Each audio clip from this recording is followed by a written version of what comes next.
Hi, thanks for watching the Mindful Missionaries Project, a 5-episode series where I interview returned missionaries for the Church of Jesus Christ of Latter-day Saints and hear about the difficult experiences they might have had and how we can learn from it. Today's episode is another good friend of mine. His name is Evan. He served in Gilbert, Arizona, and we had a really incredible conversation, and I got to know him a lot better, just kind of hearing about his take on missionary work. I think, or at least I hope you'll really enjoy it. I know I did. And once again, this is a longer episode, but I think it might be the most important one I've filmed out of all 5. So please stick around. Forgive me for some technical difficulties along the way, but I hope you enjoy. Thank you for watching.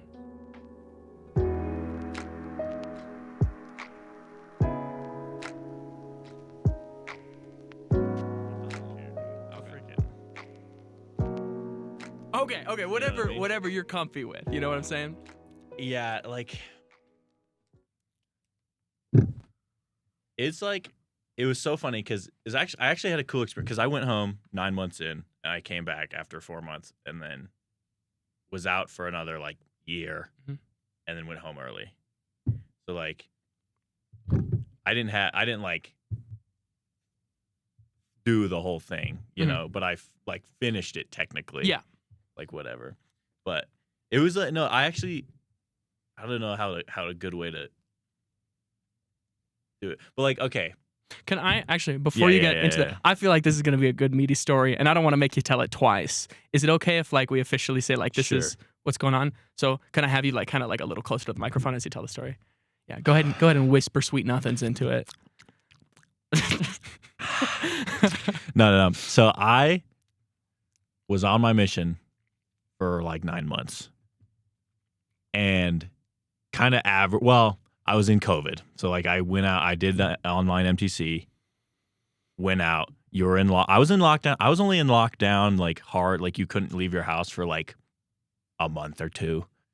It wasn't that bad. But my trainer had been he had been out for almost, he was almost done. He had 6 months left. But so he had done the mission before COVID, and then he got hit with 9 months of lockdown and was I'm going to kill myself. Right. And then he got me as a greenie, and then he was I'm going to kill myself even more. So, were you a hard greenie? I think I was. I think I was I don't think I was the average, just, I don't know if I can swear. Probably not. No. Probably not. A jackwagon. I wasn't the average. Well, maybe I was. Sure. The average, fresh out of high school, just dude, bro. Not Utah Mormon, I don't want to throw those around, but but I definitely was super not teachable. Uh-huh. I wanted to do the whole thing. I wanted to be good, but then I was then you got hit with all these things of oh yeah, we're going to be filming a video. We're going to film a spoof of Back to the Future, but with the Book of Mormon. And so we wrote this script, and you have to act in this Facebook skit.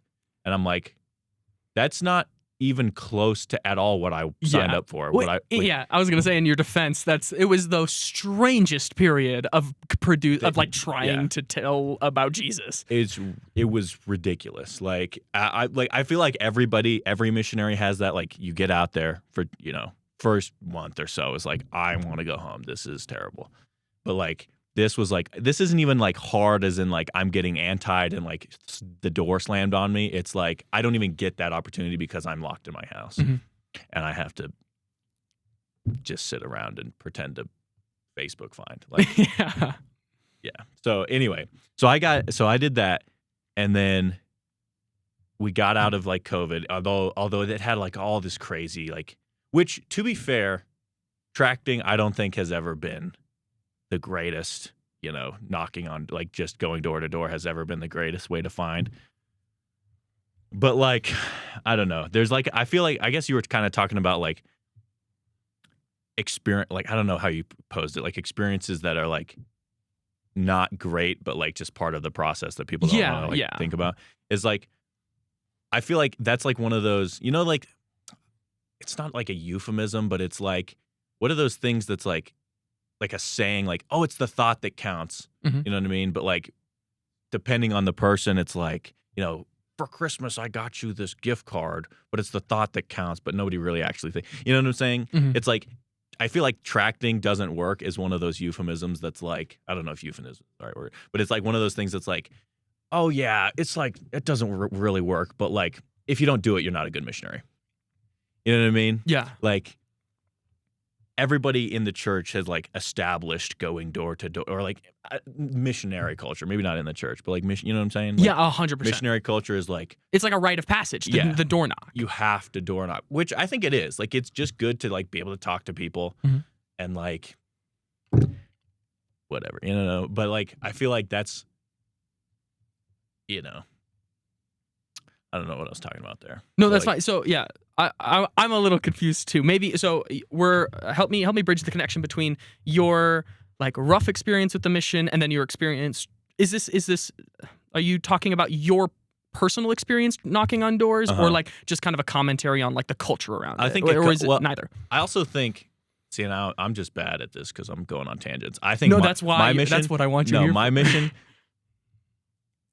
Gilbert, Arizona was like an experiment mission, not like those other ones you told me about, but like it was so small, like it was kind of newish, and they broke it off from like the Tempe or the Mesa mission, and it was like tiny, like it was the statistics I've always heard different, but like it was the thing I've always heard was it was the second smallest geographical mission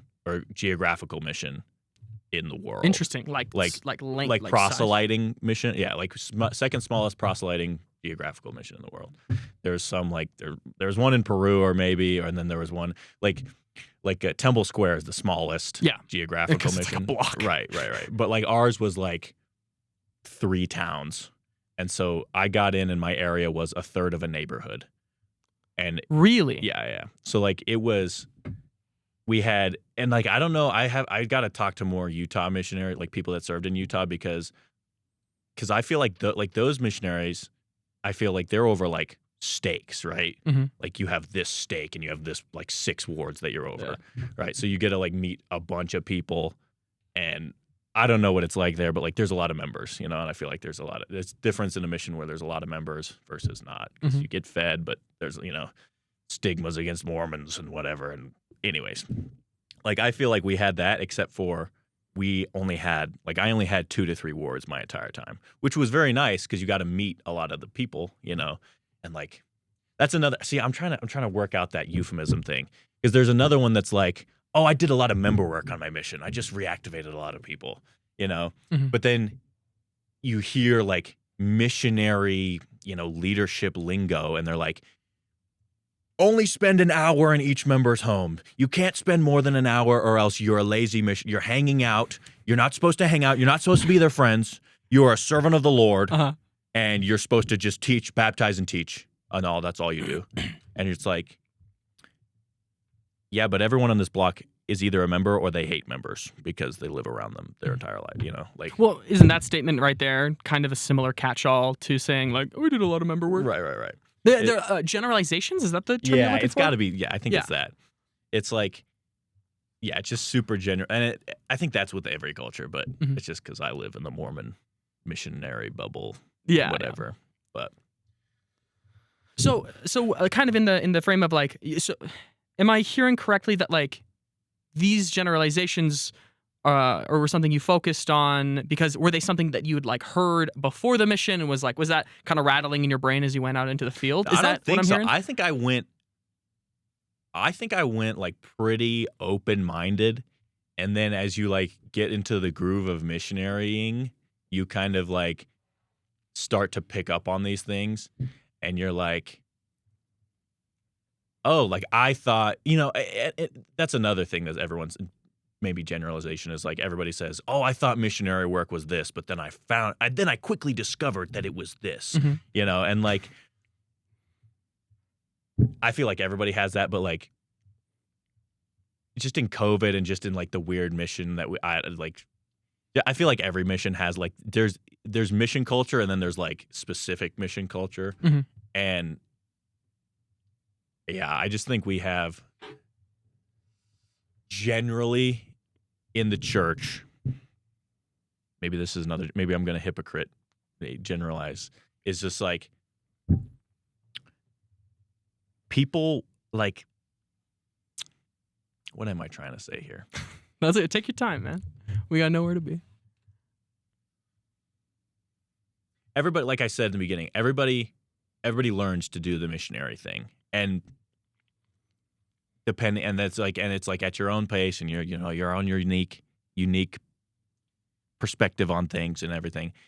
But there is just certain like skills that you have that you acquire, and then it's kind of like, because they always make jokes about like the greenie and then the veteran, the battle scarred missionary, and I feel like you can get like callous, because like I definitely saw it on like for myself and like other people, like my trainer, like he was great, he was like super great guy, but we did not get along because like he had his own ways of doing things, and I thought it was dumb, or vice versa. Or I was just or I was just like prideful and wanted to do it my way, and he was like, dude, you're not gonna do it, Mm-hmm.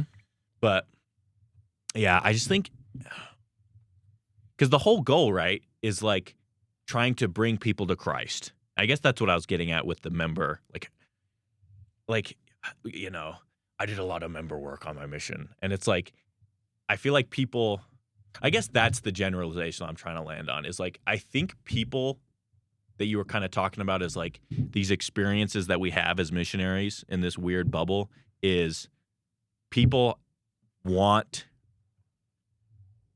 I guess that's with everybody wants to be perceived in a certain way. Yes.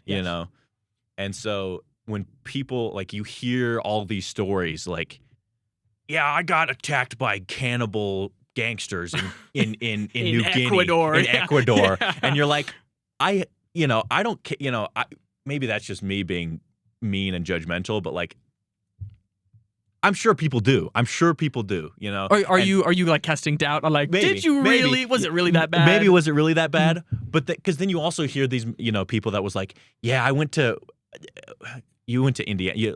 I was gonna say Wisconsin, but like, yeah, I went to Wisconsin and there was like gangsters there, and you're like, in Wisconsin, or but you do hear crazy stories about missionaries getting robbed, or heaven forbid killed in the field, and all that stuff, and I feel like especially like I find myself doing it a lot too, where it was like, I went to Milquetoast, Arizona, like super Gilbert, bunch of members, and there was one area in my mission that it was called Little Mexico. So, and people, and this isn't like a racist thing. It was just like a poorer kind of area, and like, nobody thought it was a racist thing until you said this is not a racist thing.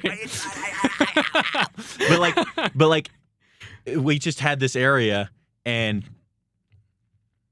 people would be like, dude, it's sketchy here, man. Like, it's sketchy. And like, you would talk to people and they'd be like, hey, elders, like, even if they hated members, like everyone in that mission knew what a missionary was. They had never not heard of the Mormons, right? So what I'm hearing is, can I give you a quick analysis of what I'm kind of like absorbing here? Give it to me. It sounds like you have.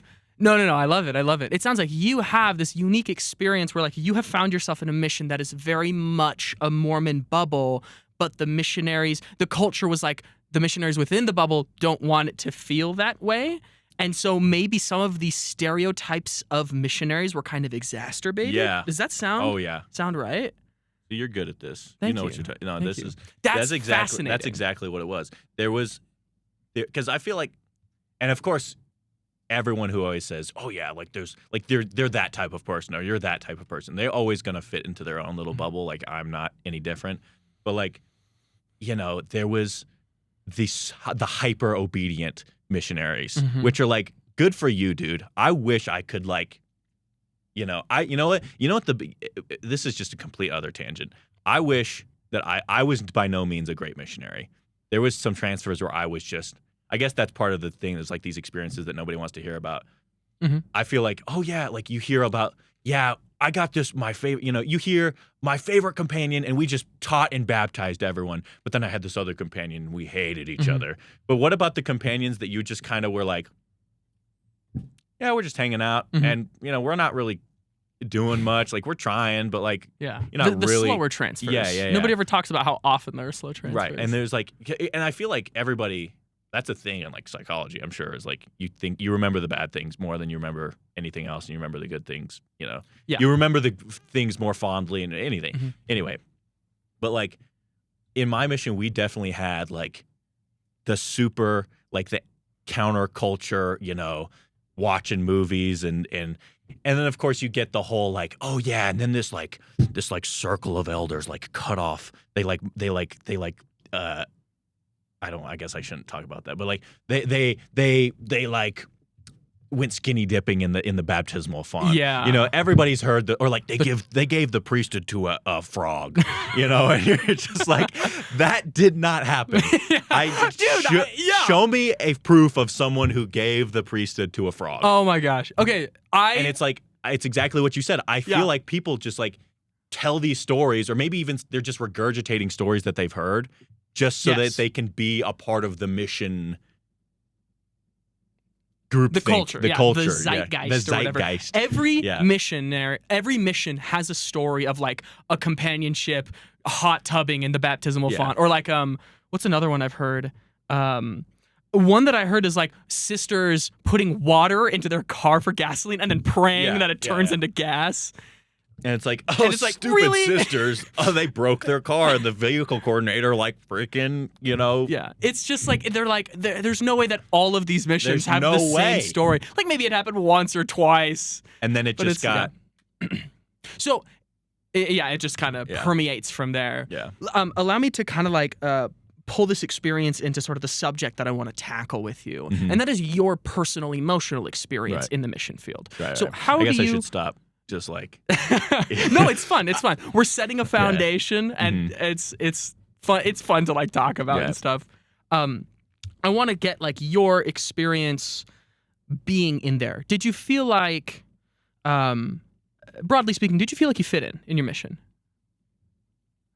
I think so. I made I had a lot of good friends, and like, everyone kind of has that thing that's like,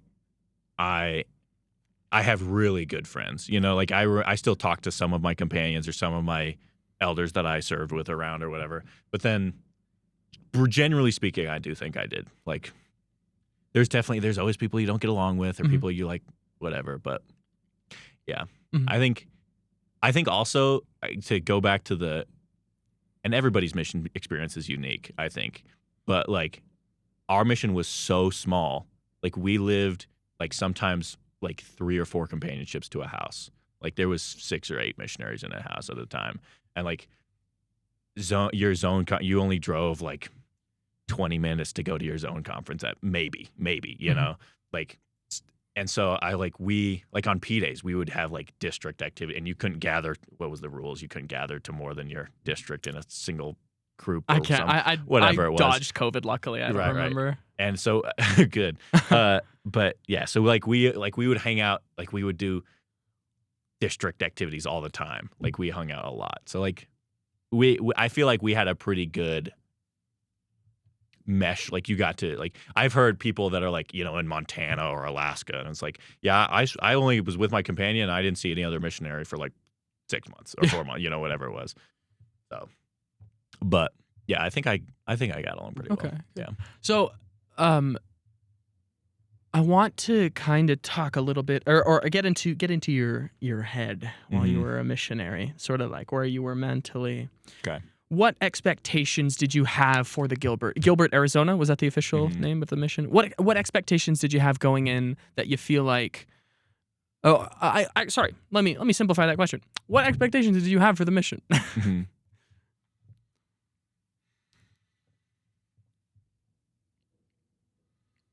I had.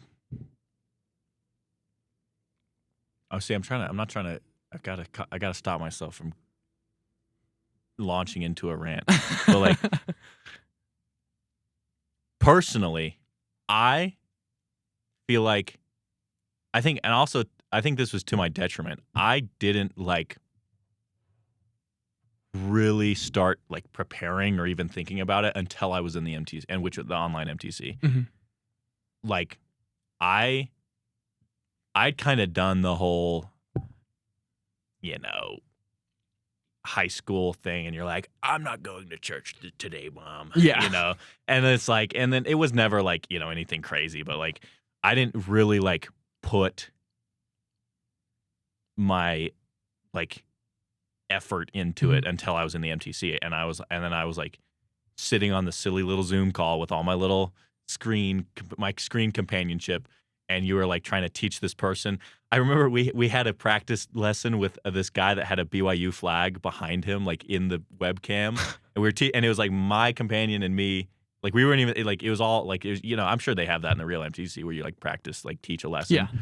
And it's just to like make sure the bullet points. It's not, whatever. And and I was sitting there and I was like, yeah, like I know the bullet points, but I don't know jack about, like I don't have a freaking, like, like I didn't understand like the goal. What am I trying to say? To like, because I feel like you grow up in the church and you're like, I want to go on a mission after, and it's like, well, what does that entail? And it's like, you finally, I know that's silly to say, but like, you don't know what daily planning was. You didn't know what comp study was. You didn't know what other, jargon, Mormon jargon, whatever it is. And then you get into it and you're like, so this is, and it's good to have that order, and that like I feel I've heard a lot of people be like, oh, I got off my mission 2 weeks ago and I don't know what to do with myself because I don't like, I'm still like, and for me, I was just like, I never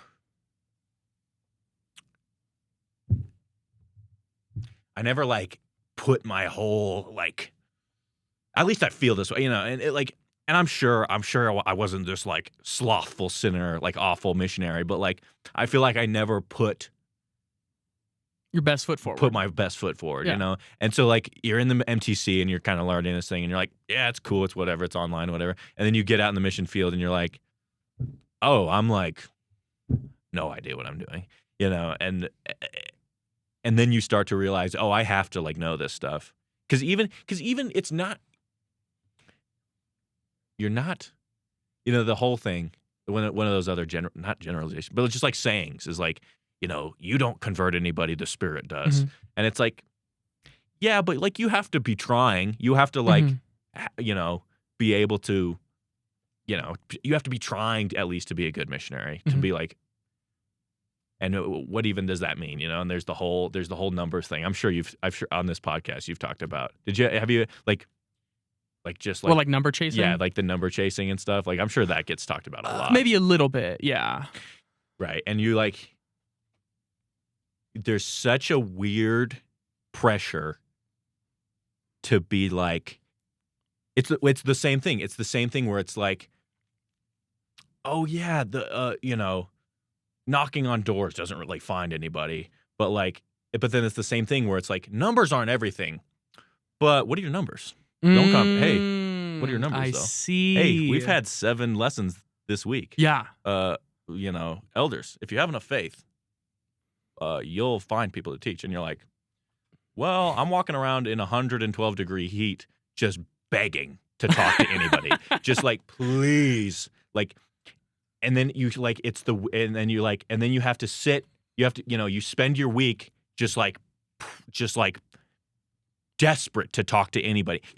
I don't even need to like be invited back, or like I don't need a freaking miracle guy to like, you're just sitting on the street and somebody walks up to you, I need to be baptized. I don't even want that. I just want to be like, have a normal human interaction with somebody and be like, oh, I don't want to kill myself now. Like, instead of and it's not even all bad. It's not like I was like persecuted like I was talking about, like I wasn't chased by cannibals, but like, you knock on the door and it's either, oh my gosh, elders, come in. Here's some water. Here's some ice cream. Here's some. And then you're sitting in there and you're like, do you have anybody that we can serve? Can we like rake leaves for anybody? Mhm. And that's another thing. You're not supposed to do that, Member service, don't don't. You're not a service. You're not a service missionary. You're not a manual labor missionary. You're a baptizing and teaching missionary. And you're like,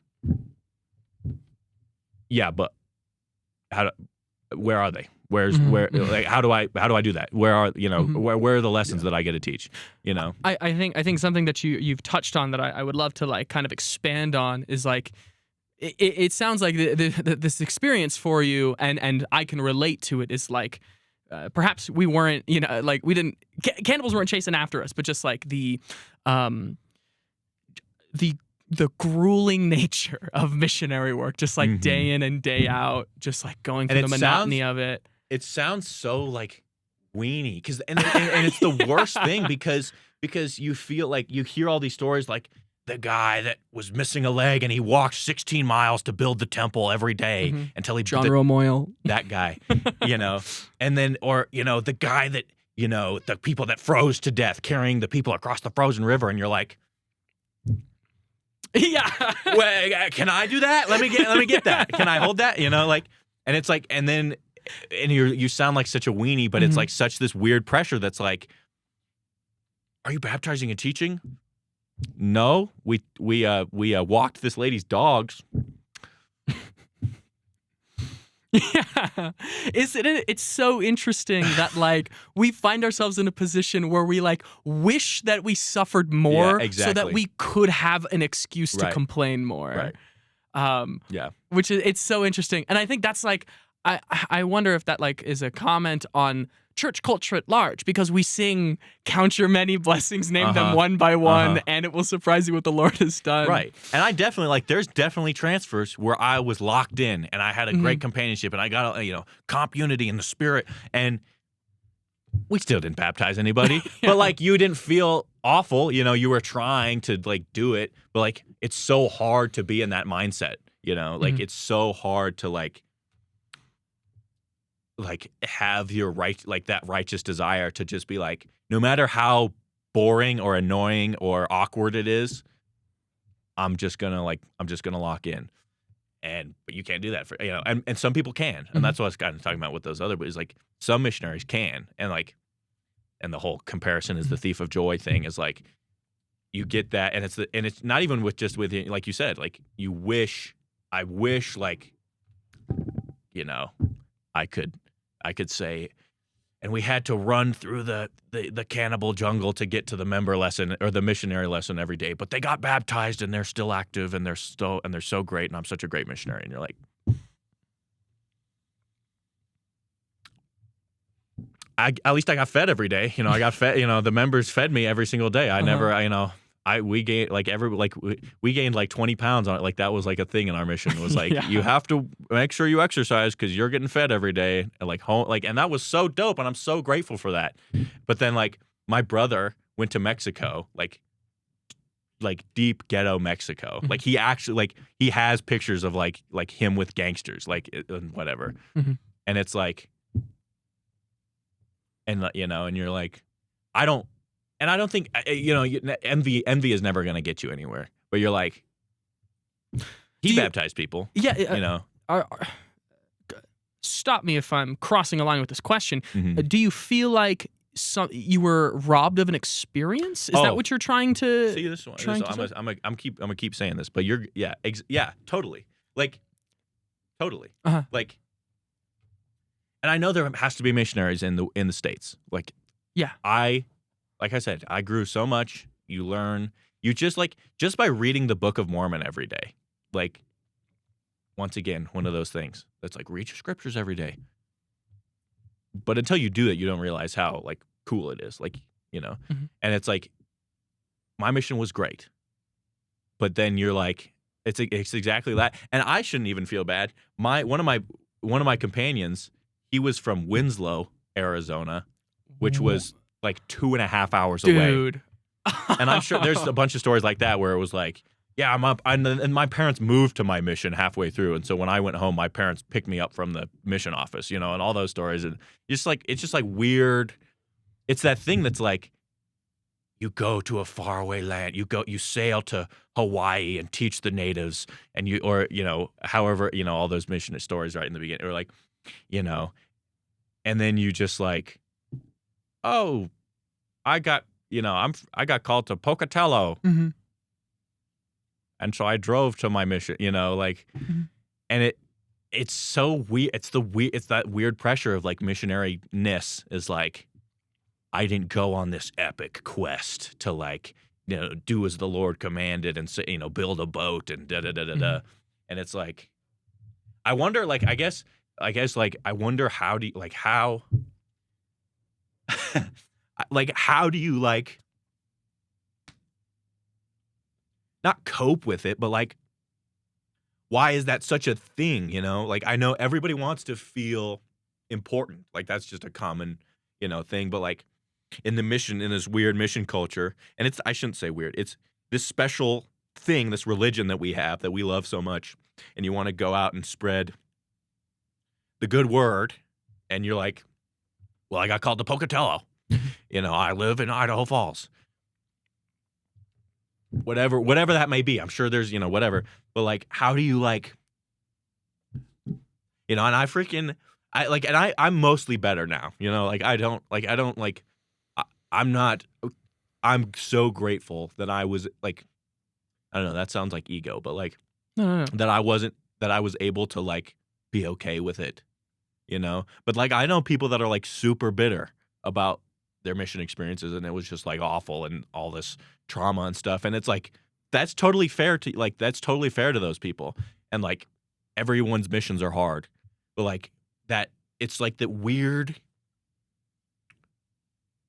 I don't know what to say. Like, you're robbed of you feel like you're robbed of this experience because you're brought up in this culture that glorifies this thing, which is like, it's a good thing to go out and like serve your fellow men and like to teach the gospel of Jesus Christ. And there's like so much blessings that can be had on all sides that you can have from this thing.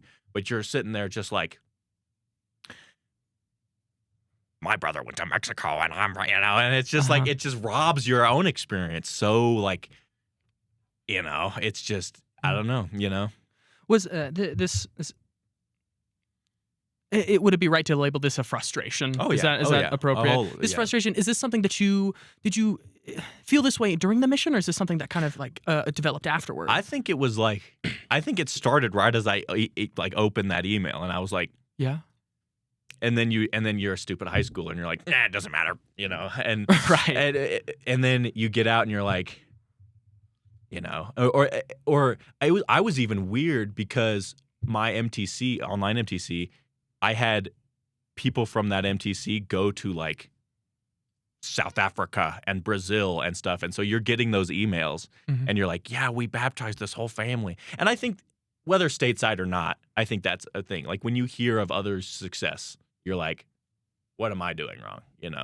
What, and then it's like maybe the guilt or the frustration of how do I do, I don't know, it's definitely a frustration. Yeah. I think that's like very common. That's one of those things I would say is like, it's very common that people don't talk about, and there's like, it's like people are almost sheepish. Like, I'm definitely sheepish sometimes. Like, if I hear, in some of my classes and they're like, yeah, we went to, I went to South Africa and I went to Mongolia or whatever. And then you're like, Gilbert, Arizona, and Indiana, whatever. And you're like, I shouldn't feel this way. It's the same mission, it's the same service that you're providing, same calling, the same authority, the same whatever. And you're just like, it's just it's so weird. I don't know, Do you feel uncomfortable telling people that? It kind of is that? I don't think that much, but like, there's definitely like a twinge of like,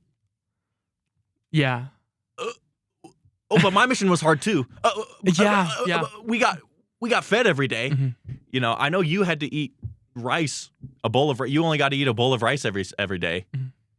And you were grateful for it because you were getting chased by cannibals. I'll stop talking about cannibals. Yeah. But No, like, I think it's but a fair point. And you're like, we got a car, and we drove around, and we got air conditioning, and we had da da da da da, and it's like, but I suffered on my mission too, and I'm sure you did. I'm sure, like, and that's the thing. That's like, that's the comparison is like stealing your joy straight out from under you. It's like, I remember plenty of awesome things, and then it's just like, it's that little like twinge of frustration that you're like, but I didn't get it, Yeah. I'm so sorry. I got to check the cameras one No, more you're good. time. No, you're good. I know we're saying like comparison is the thief of joy. Let me compare for a minute. Compare. Let me just Yeah, compare. let me throw it up. Let me just take a minute to compare. It's like by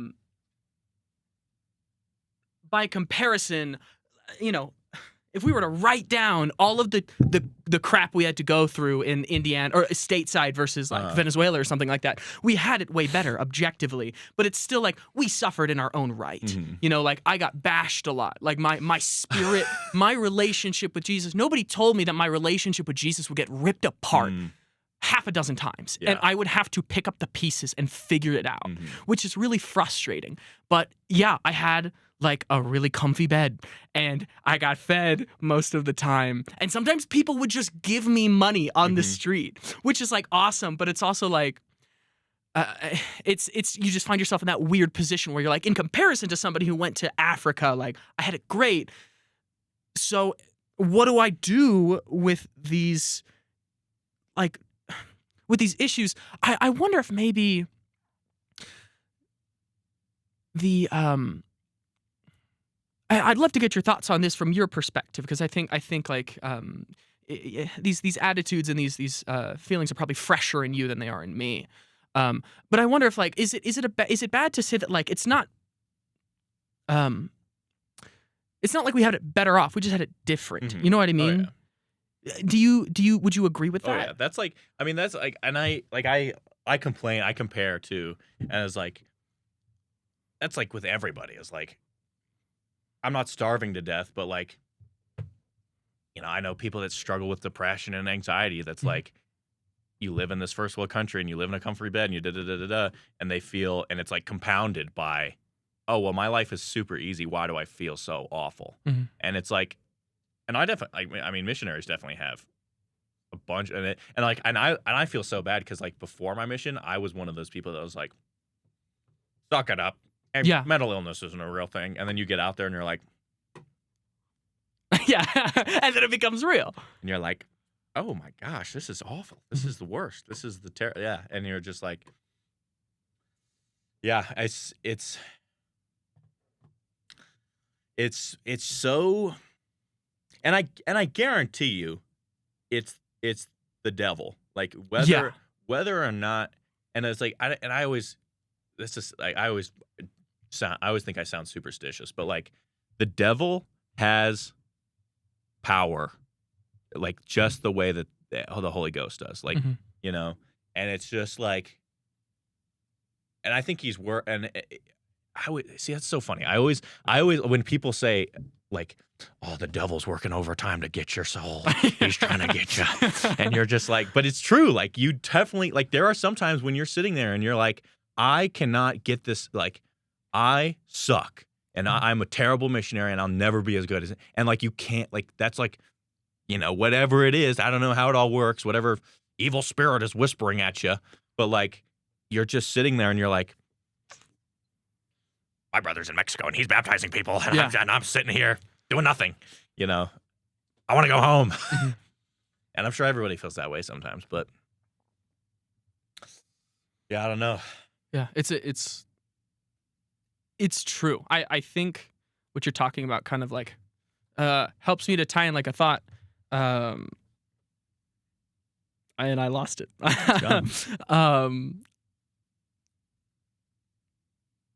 I wanted to ask you sort of like as you've kind of processed these experiences and these emotions and these frustrations with certain elements of missionary service. How has your relationship with Jesus changed, or has it changed? Like, where does the Spirit play during this time when you're struggling with like the devil who's out to get you? Yeah. No, and I totally, like, I feel the bashing thing. Like you said it really good. It's like you're, and I don't think I ever, but we had a lot of like we had like big mega church, like super church people like passing out pamphlets of how to bash Yeah. missionaries. And I think and like through that, and even not just bashing, but just the hardships of missionary life is like I remember oh man, I'm gonna cry. My mom gave it to me. I got the crying Dude, I gene. got it from mine too. Yeah, and I remember, and it's like you remember it growing up, and I grew up I was baptized at 8, the whole shebang. Mm-hmm. And you remember hearing all these cool stories, these cool scripture stories, and Ammon chopping off the arms, and Nephi building a boat, all this great stuff. And I remember the first time but there's a difference. Sorry, I'm bouncing back and forth. Yeah. There's a difference between hearing about them in primary and like reading them when you're in the thick, Mm-hmm. and I remember reading.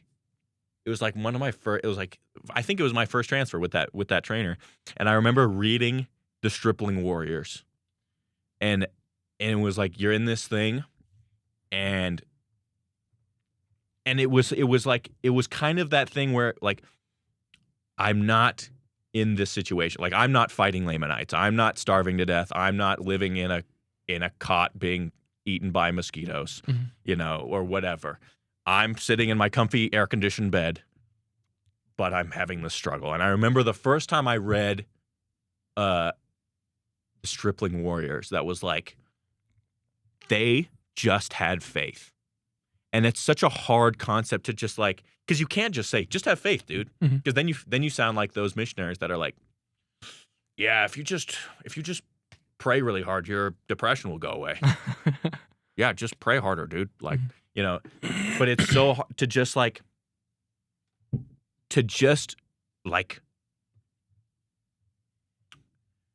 have faith. Like, no matter how many times you get bashed, no matter how many times you feel useless, no matter how many times someone ghosts you, and you're like, well, that was our last yellow dot, whatever it was on area book that it was.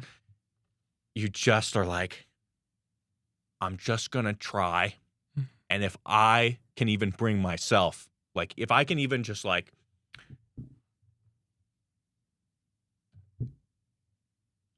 if I can even just feel good about my own testimony, then that'll be a success. Like, and that's another one. I guess those generalizations is like, oh yeah, don't, I never baptized anyone on my mission, but I brought one soul closer to Christ, and it was me, and maybe I'm just like so judgmental of those type of people, because it's like I feel like is that thing that we said was like people do want to be perceived in a certain way, but I feel like you have to just like trust that you are trying. You know what I mean? Yeah. Like, and even if you're not, like, even maybe you wake up at whatever. What were you supposed to? 7? I can't even remember. 6:30. Maybe it was 7 for me. So maybe it just blended into my, and I guess that's that like stepping your whole foot forward of like, at least, even if I didn't baptize anybody, at least I got up at 6:30. At least I read my scriptures, but it's so hard to do that. It's so hard to like make yourself do this when you're faced with these like, oh, what's the point if I'm just gonna walk around my area all day and get bashed, But I don't know. Does that answer your question? Yeah, absolutely. What do you think the point of your mission was then, all things considered? Of course, we know, invite others to come into Christ, Right, but right, like right, putting that aside, which is so funny because like I feel like not that you're like a talking head, like you're not that like I've heard that 1,000 times, but it's just like there's so many times when you're like, oh, I didn't baptize anyone on my mission, but it was so great. I'm not phrasing this right. The point, and because we mentioned this, like I went home for my mission twice. Mhm. I definitely like an understanding of the atonement of Jesus Christ. And I guess that's the whole, I guess that's how you solve it, is like, it doesn't matter where you went. You're teaching Christ. You're teaching, the gospel of Jesus Christ. And, we say the gospel of Jesus Christ. Well, what does that entail? Mhm. Faith, hope, charity, baptism, repentance, all that good stuff. And it's like, and I just now I said all that good. You dismiss it. So it's like, I'm not dismissing it, but learning that the atonement of Jesus Christ is a real, true thing that can influence you is like, it's not this magical priesthood power. It's not this thing. It's the thing that makes everything better. It's the thing that when you're sitting,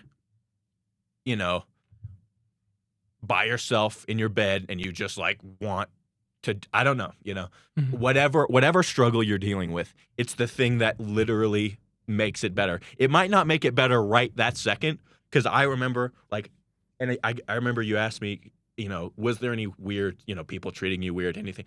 Oh, 100%. I went home and my war, like you could like, it was like, and maybe it's just because you're hyper aware of it, and maybe people aren't actually judging you that much. But you're sitting, you go to church and you're sitting there like, I should be on my mission right now, and everybody knows it, And you go home and you're like, I never want to do that again. I never want to. I'm calling it, whatever. And then I remember. It's not even that bad. I remember the night that I needed to, because we were teaching this kid, and we were doing member work. Mhm. Shoot me. We were doing member work, even though that's not, that's the ward missionary's job. The ward missionaries is to teach the new member lessons. You're not supposed to do it. And we were teaching the new member lessons to this 9-year-old kid, and we got, we got to the, whatever. I'm in it now. I'm no going.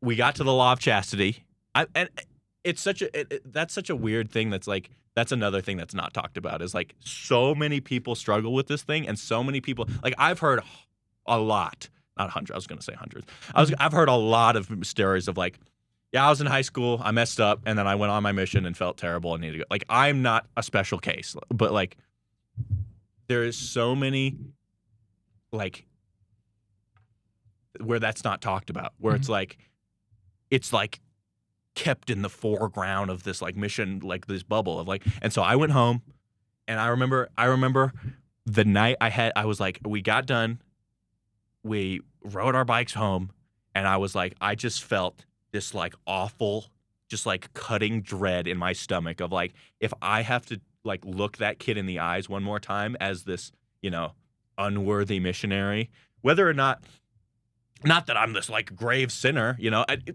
of chastity is pretty bad. Yeah. Respect it. We're all sinners. We're all sinners saved by the grace of Christ. Right. Right.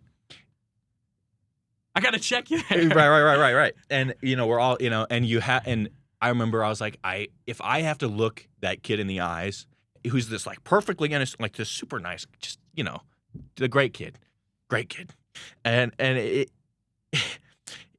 if I have to look anyone in the eyes and say, law of chastity, and I'm sitting here, not doing what I know I should, and you just feel so stupid and awful, and you like, I had this deep, like I said, like cutting dread in my stomach of like, I know that like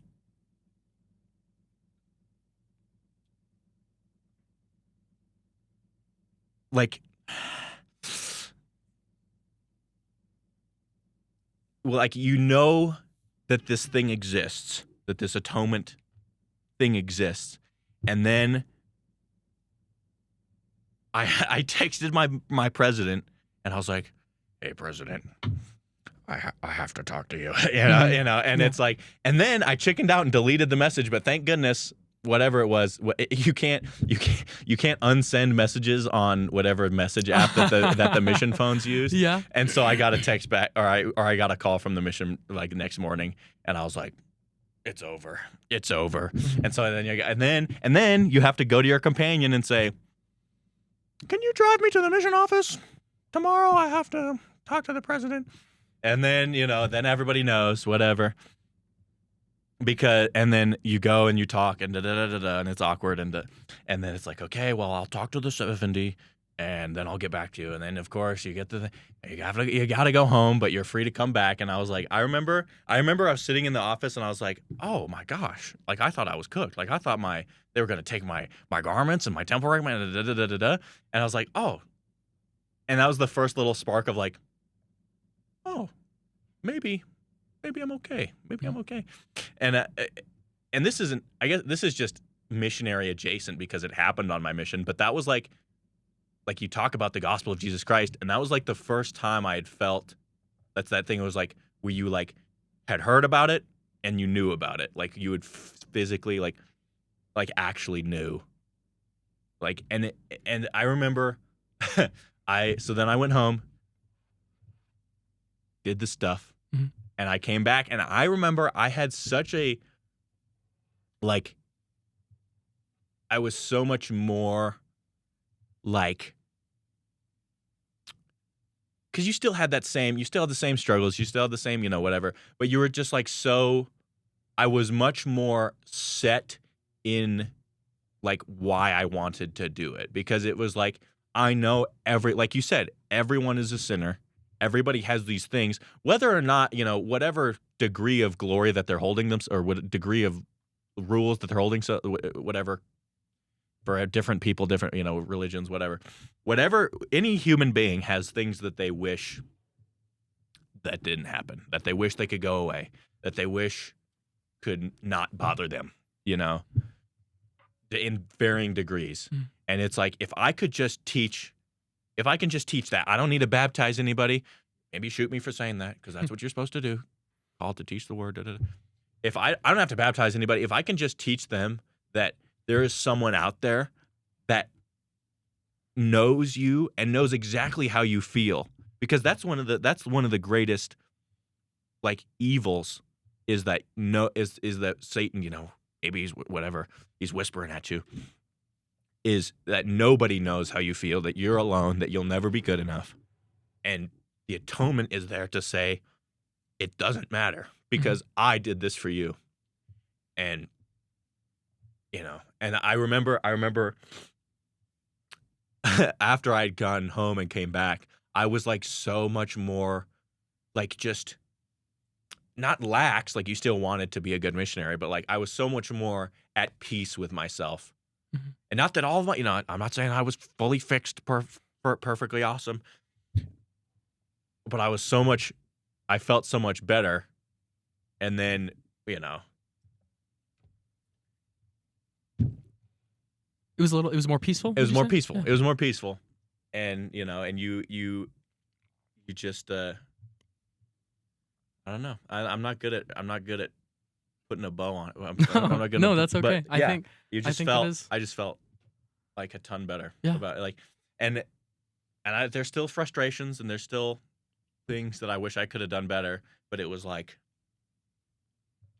I still feel, my sister just got called to Chile.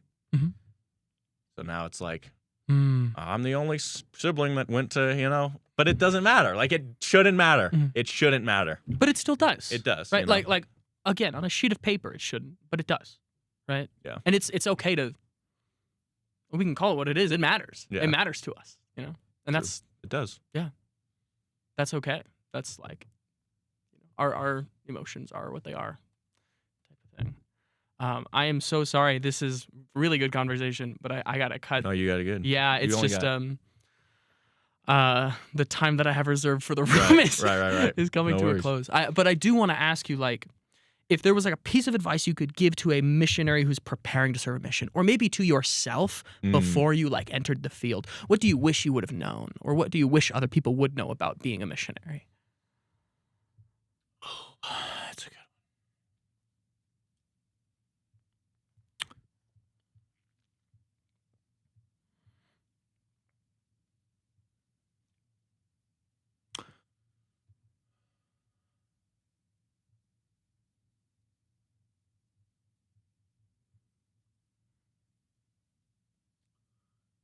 You will not. I guess I would say this to any human being, but I know Yeah. that wasn't your question. No, You will not fully understand anything until you like really, you know. I'm gonna not go on a tangent here. I hate when people talk about the primary answers. Mhm. Do the primary. Go to church. Read your scriptures. Say your prayers. Go to the temple. And I hate because it's always said with a thing of like, oh, it's so easy. It's so easy to do that. It's so easy to do that. It's like the primary answers. Primary kids do that because their parents force them to do it. You know? If you would just try to understand any of those, like all of those things within the gospel are all great and amazing things, and they are hard to do. Do not feel bad about. I don't have a more eloquent way of saying this. That's fine. I Yeah. feel like Ether. What's it? Or what was his name? Moroni did that too. Do not feel bad about yourself for not being able to do that. Don't let yourself lax on that, and don't give yourself breaks. Always be pushing yourself. Like I think that's what the atonement is truly about. Is like, you are saved by my grace, and it would behoove you to learn what that means. And so when you are struggling to read your scriptures, to say your prayers, to go to church, to go to the temple, you got to cut out, it is okay. That's what I would say. It's okay, because everybody does that. People will pretend that they're just so righteous and so awesome and so perfect that they can do the primary answers. But it is okay if you can't, not that you can't, because you can, but it is okay if it's hard for you. And you should still do it because it's so good for you to just have that presence of the Spirit, like the Spirit in your life. Like, that's the perfect, the sacrament, to always have the Spirit to be with you. Like, that's so true. And I guarantee you everyone has felt that in their life. And if they haven't, that's tough, And there's definitely times in my life where I was like, I'm not doing any of that stuff. I'm not doing good. I don't have the Spirit to be with me all the time. But it's so good for you to do that. And it's okay if it's hard for you. That's I've said that 1,000. I've said that 3 times already. Because it's important. Because it's important. It's okay if it's hard. And Jesus has got your back. I'm going to stop this camera. Dope. And then play it. Hold on. There we go. So that I can say thank you for sharing that.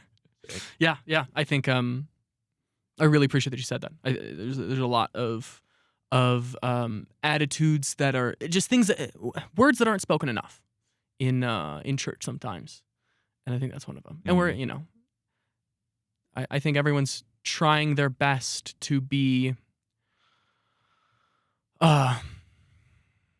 everyone's trying their best to support everybody while everyone is flawed. And I don't mean that like, when I say that, what I mean is like, sometimes people just don't have the tools or the capacity to support us the ways that we need to.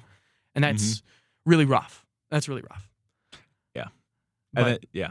But the fact that you've communicated that, I think there's a lot of people. I know it resonates with me, and my hope is that like there's somebody like listening to this podcast that like sees things the way I do and would benefit from what you've said as much as I have. You are like my internal dialogue for the last 2 years. You know that? Yeah. like most of it. Yeah. That's crazy, man. I'm sorry. Yeah, I'm good. sorry. It's good. It's good. Yeah, I think you're totally right. There's so many things that like people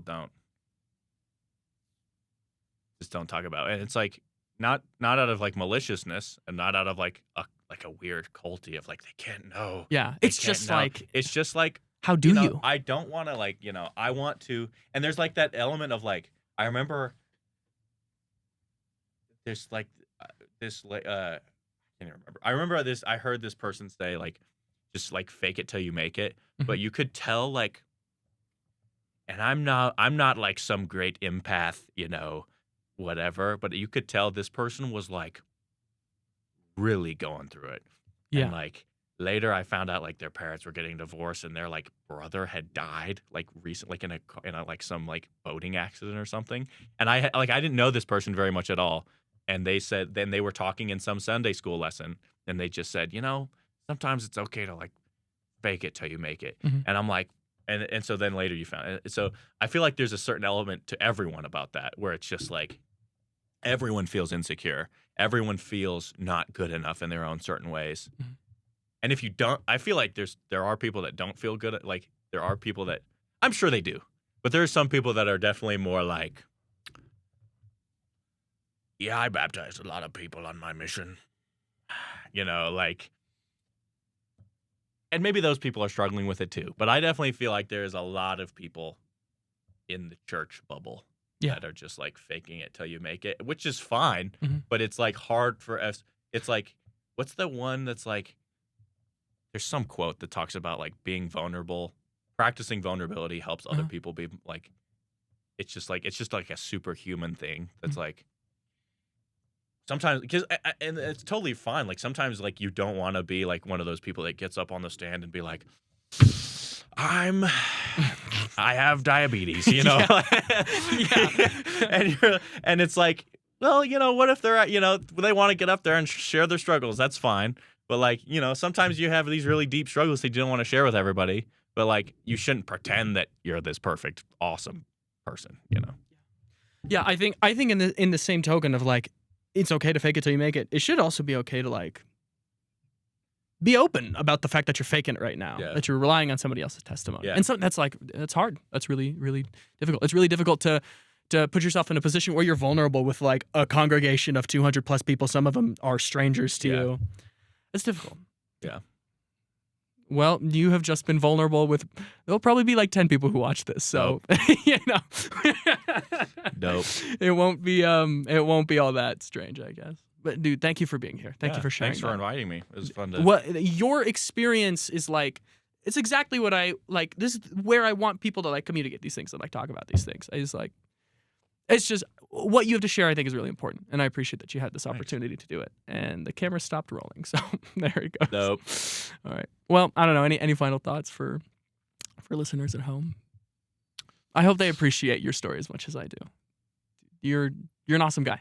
Thanks. You're super awesome. Thanks. Yeah, I think. And you were a good missionary, dude. I don't know if anybody told you. I'm gonna tell you now.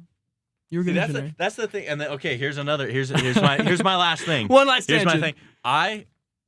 It's like imposter syndrome or something. When people tell me you're a good missionary, you did good. And not saying that you're like, I'm not calling you a liar, but it's like you don't. But how could I? You don't know where I was. You don't know my brain. You don't know the thoughts that were in my brain. You don't know. I disagree. My actions. We just spent an hour talking about it. Yeah, I think like you didn't know the whole 18-month experience that I had. That's true. But which I is think fine. But just based on your experience and how strongly you felt about that experience, I think that's enough information for me to know that you were a good missionary because you cared so much about it.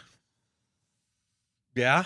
And you don't want to give that to yourself, it seems like. Like I do, like, but there's like, that's what I was like talking about. I was like, there was those transfers where you were locked in and you were doing it and you have no regrets. Even if you didn't baptize anybody. And I guess that's like that grace that you can give yourself is like, you don't need, everyone knows that the chasing numbers is BS. Yeah. Everybody should know that, but there's still people that are out there that pretend because they get ego from it, their number, and that's fine, whatever. But you also don't, I also had those transfers where I didn't leave the house until 5 o'clock to go to dinner. And then we came back immediately and you just scrolled Facebook all day. And you're like sitting there and you're like, when I get to the judgment bar, Jesus is going to be like, remember this? Your Facebook history. Remember this? Yeah. Remember this?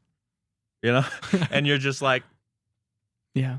And that's where the atonement comes in. That's where you'd be like, Hey, my bad. I'm gonna be better. I'm gonna be better next time.